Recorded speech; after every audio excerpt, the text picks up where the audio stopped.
নমস্কার। মায়ের কথা আলোচনার আজকের পর্বে আপনাদের সবাইকে স্বাগত। আজকে আপনাদের শোনাবো শ্রী শ্রী মায়ের নিবারণী দাসীর কথা। নিবারণী দাসী জয়রামবাটি নিবাসী সদ্গব বংশের এক নিঃসন্তান বিধবা। তিনি মায়ের বাড়িতে পরিচালিকার কাজ করতেন। মায়ের সেবা করেছেন বলে তিনি সাধু ব্রহ্মচারীদেরও শ্রদ্ধার পাত্রী ছিলেন।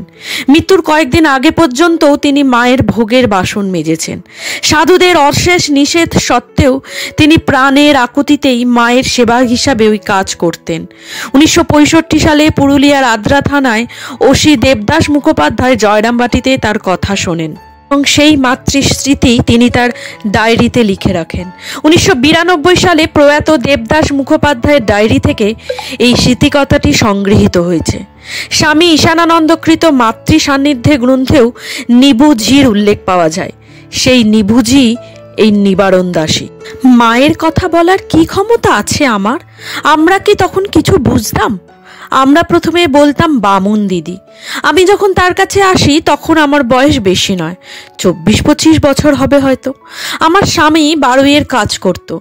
ঘর ছাইতে গিয়ে হঠাৎ পা পিছলে পড়ে গিয়ে কোমর ভেঙে শয্যাশায়ী ছিল বহুদিন। দিন চলতো না। সে একদিন বলল, বামুন দিদিকে গিয়ে একটু বল না, যদি কিছু দেন বা কিছু একটা সুরাহা করেন। তখন তার এখনকার মতন অবস্থা নয়। জয়রামবাটিতে মায়ের বাড়িতে 2-4 জন সাধু ব্রহ্মচারী থাকতো। আমি তো মায়ের কাছে এসে কান্নাকাটি করলাম। তিনি সান্ত্বনা দিয়ে বললেন, বাচ্চা, বিপদ তো সংসারী লোকের জন্যই, এতেই মুষড়ে পড়লে হবে? তোমার স্বামী এখন অসুস্থ, তুমি এদিক ওদিক কাজ করে তাকে সারিয়ে তোলো। সে সুস্থ হলে আবার সব ঠিক হয়ে যাবে। আমি তাকে বললাম, বামুন দিদি, তুমি আশীর্বাদ করে দাও যাতে তাড়াতাড়ি সেরে ওঠে। মা বললেন, ওগো, আমার আশীর্বাদে কি হবে? ঠাকুরই সব। ঠাকুরকে ভালো করে জানাও, তাহলেই সব হবে। তারপর মা আমাকে গুড়মুড়ি দিয়ে বললেন, বউ, এগুলো নিয়ে যা, ওকে দিবি, তুইও খাবি। আর একটা কাপড় দিয়ে বললেন, এই কাপড়টা নে, ছেঁড়া কাপড় পরে ঘুরতে নেই। তারপর থেকে আমি মাঝে মাঝেই মায়ের কাছে যেতাম। মা তখন তার মা ভাইদের সঙ্গেই থাকতেন। একসময় তাদের বাড়িতে যে মেয়েটি কাজ করত সে চলে গেলে মা বললেন, নিবু, শশী চলে গেছে, তুই কাজ করবি? আমি মায়ের কথা মতো থেকে গেলাম তাদের কাছে। মায়ের সঙ্গে কত কাজ করেছি, তবু পোড়া কপাল, তাকে এতটুকু বুঝতে পারিনি। আমরা মাকে বামন দিদি বলেই চিনেছিলুম। তিনি ধরা দেননি এতটুকু। আমাদের মতোই গোয়ালে গোবর পরিষ্কার করতেন, ঢেকিশালে ঢেকিতে পাত দিতেন, ঘরে নেতা দিতেন, কখনো গরুকে জাপ বা খড় দিয়ে আসতেন, আবার নিজেই রান্না বান্না করে ভক্তদের বসিয়ে খাওয়াতেন। প্রথম তাকে বামুন দিদিই বলতাম। পরে যখন তার ভক্ত শিষ্যরা তাকে মা বলে ডাকতেন, তখন আমিও তাকে মা ডাকতে শুরু করি। পরে মায়ের সংসার বড় হতে লাগলো। মায়ের তখন আর তার ভাইদের বাড়িতে থাকা সম্ভব হচ্ছিল না। তখন মায়ের নতুন বাড়ি হলো। আমিও তখন মায়ের কাছেই থেকে গেলাম। তার সঙ্গে কত কাজ করেছি। তার সঙ্গে আনাজ কুটেছি, তেঁতুল কেটে বীজ ছাড়িয়েছি। মা বুড়ো বয়সেও অনেক কাজ করতেন, কখনো চুপ করে বসে থাকতেন না। তিনি কাউকে কোনো কাজ করতে 2 বার বলতেন না। একবার বলায় কেউ কাজ না করলে তিনি নিজে উঠে গিয়ে সেটা সেরে ফেলতেন। তখন একেবারেই বুঝতে পারিনি যে মা আমাদের সত্যিকারের দেবী। পিছনের দিনগুলো ভেবে কি আফসোস যে হয় এখন। একবার একটা ঘটনা ঘটেছিল, আশ্চর্য ঘটনা। মায়ের ভাইদের গরু ছিল, বাগানও ছিল। তাহলে কি হবে, মাকেই সব দেখতে হতো। মায়ের ভাইরা অত কেউ করিতকর্মা ছিল না, কেবল ঝগড়া করতো নিজেদের মধ্যে। তবে তারা মাকে খুব ভয় করত। একবার একটা মাটির চাঙড় পড়ে গরুর পাতনা বা দাবা ফেটে গিয়েছিল। রাখাল এসে জানালো, পাতনা ফেটে গেছে, জল থাকবে না, তাড়াতাড়ি কিনে আনতে বলল, নইলে ওই পাতনায় জল ঢালা যাবে না। তখন বাড়িতে কোনো পুরুষ মানুষ ছিল না। মা আমাকে বললেন, নিবু, পাতনাটা নামিয়ে নিয়ে আয় তো, আমি সেরে দিচ্ছি। আমি বললাম, ওসব কি মেয়ে মানুষের কাজ? আমার কথা শুনে মা বললেন, তোকে যা বলছি তাই কর তো, পাতনাটা নামিয়ে রেখে পুকুর থেকে একটু কাদা নিয়ে আয়। আর কোনো কথা না বলে আমি পুকুর থেকে কাদা এনে দিলুম। দেখলাম পাতনাটা আড়াআড়ি ভেঙে গেছে, কিছুতেই ঠিক করা যাবে না। আমি বললাম, ও পাতনা ফেলে দিতে হবে, কাদায় কি থাকে? মা আমার কথায় কান দিলেন না, বললেন, আর একটু কাদা আন দেখি। আমি আবার ঘাট থেকে কাদা আনতে গেলাম।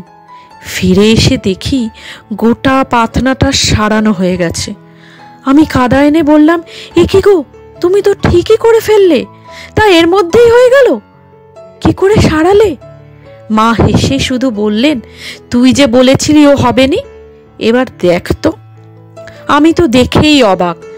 কত যে ভক্ত শিষ্য আসত মায়ের সঙ্গে দেখা করতে, তার ইয়ত্তা নেই।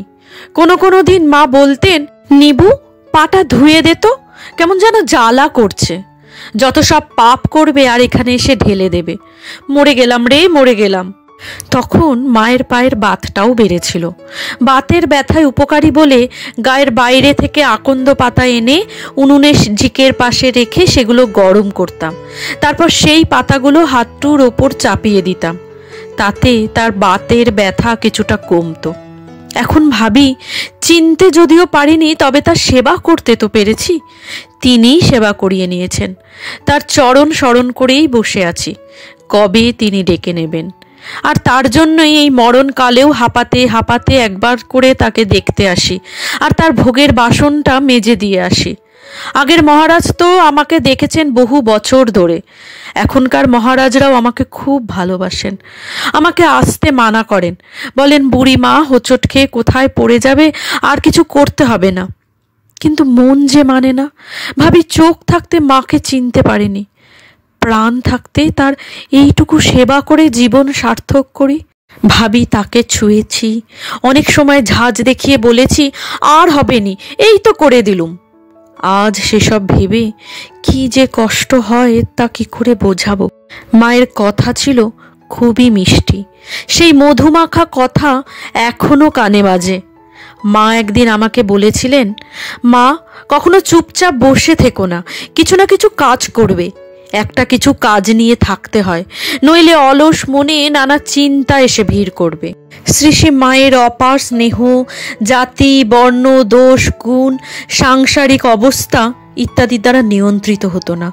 যে তার কাছে এসে পড়তো, আশ্রয় চাইতো, মা তার দোষ ও দুর্বলতা জানলেও তাকে অকাতরে স্নেহ করতেন, আশ্রয় দিতেন, সাহায্য করতেন, শোকে দুঃখে প্রাণ ঢালা সহানুভূতি দেখাতেন এবং অপরকেও এই রকম করতে শেখাতেন। সকলের প্রতিই ছিল মায়ের এমন প্রাণ ঢালা ভালোবাসা। কোনো ভক্ত শিষ্য মাকে প্রণাম করে দিয়ে গেলে তারপরেই যে মা পায়ের জ্বালায় ভুগতেন, তার আরও একটা প্রমাণ আমরা অন্য একটা সূত্র থেকে জানতে পারি। সেটি হলো শতরূপে সারদা গ্রন্থটি। এই গ্রন্থ থেকে জানা যায়, একদিন সেবক দেখলে সকলের প্রণাম হয়ে গেল, তারপর শ্রীমা বারবার গঙ্গাজল দিয়ে পা ধুচ্ছেন। কারণ জিজ্ঞাসা করায় শ্রীমা বললেন, আর কাউকে পায়ে মাথা দিয়ে প্রণাম করতে দিও না তো বাবু, যত পাপ এসে ঢোকে আর পা জ্বলে যায়, পা ধুয়ে ফেলতে হয়, এই জন্যেই তো ব্যাধি। বলেই আবার বললেন, এসব কথা শরৎকে বলো না, তাহলে প্রণাম করা বন্ধ করে দেবে। গোয়ালপাড়ার এক শিষ্য মাকে প্রণাম করতে গিয়ে কথা প্রসঙ্গে শ্রীমাকে বলেছিল, ভক্তদের স্পর্শে যখন এত কষ্ট হয় তখন স্পর্শ না করাই তো উচিত। উত্তরে সীমা বলেছিলেন, না বাবা, আমরা তো এই জন্যেই এসেছি। আমরা যদি পাপ তাপ না নেব, হজম না করব, তবে কে করবে? শ্রী মায়ের এই লীলা প্রসঙ্গে শ্রী ঠাকুরের ঈশ্বরকোটি পার্ষদ স্বামী প্রেমানন্দ এক চিঠিতে লিখেছিলেন, শ্রী সে মাকে কে বুঝবে? ঐশ্বর্যের লেশ মাত্র নেই। ঠাকুরের বরং বিদ্যার ঐশ্বর্য ছিল, কিন্তু মার তার বিদ্যার ঐশ্বর্য পর্যন্ত লুপ্ত। এ কি মহাশক্তি! জয় মা, জয় শক্তিময়ী মা। যে বিষ নিজেরা হজম করতে পারছি নে, সব মার নিকট চালান দিচ্ছি, আর মা সব কোলে তুলে নিচ্ছেন। অনন্ত শক্তি, অপার করুণা। জয় মা। আমাদের কথা কি বলছিস, স্বয়ং ঠাকুরকেও এটি করতে দেখিনি। তিনি কত বাজিয়ে যাত্রাই করে লোক নিতেন, আর এখানে মার এখানে কি দেখছিস? অদ্ভুত। সকলকে আশ্রয় দিচ্ছেন, সকলের দ্রব্য খাচ্ছেন, আর সব হজম হয়ে যাচ্ছে। মা যে সাক্ষাৎ ভগবতী, এ কথা যদি নিজে দয়া করে না বুঝিয়ে দেন, তাহলে আমাদের মতো সাধারণ মানুষের সাধ্য কি তা বুঝি? তবে মায়ের ঈশ্বরত্ব এখানেই যে মায়ের ভিতরে আদৌ অহংকারই নেই। জীব মাত্রই অহংয়ে ভরা। এই যে হাজার হাজার লোক মায়ের পায়ের কাছে তুমি রক্ষী, তুমি জগদম্বা বলে লুটিয়ে পড়ছে, মানুষ হলে মা অহংকারে ফুলে ফেপে উঠতেন। অত মান হজম করা কি মানুষের শক্তি? জয় মা, জয় মা, জয় মা। আর সবচাইতে বড় কথা, মা নিজে স্বয়ং বলে গেছেন, আমি সেই চির পুরাতন আদ্যাশক্তি জগৎ মাতা, জগৎকে কৃপা করতে আবির্ভূত হয়েছি, যুগে যুগে এসেছি, আবারও আসব। জয় মা। আজকের আলোচনা এ পর্যন্তই। মায়ের কথা আলোচনা করার যে সৌভাগ্য আমার হয়েছে এবং আপনারা যে তাতে আমার সঙ্গ দিচ্ছেন, তার জন্য আপনাদের অসংখ্য ধন্যবাদ জানাই। সবই মায়ের লীলা, সবই মায়ের আশীর্বাদ। আজকের আলোচনা কেমন লাগলো তাও কিন্তু অবশ্যই আমাকে কমেন্ট করে জানাবেন। আমি কিন্তু আপনাদের কমেন্টসের অপেক্ষায় থাকব। ভালো লাগলে লাইক শেয়ার করতে কিন্তু ভুলবেন না, আর আমার চ্যানেলটা সাবস্ক্রাইব করে নেবেন। সকলের ওপর মায়ের আশীর্বাদ বর্ষিত হোক।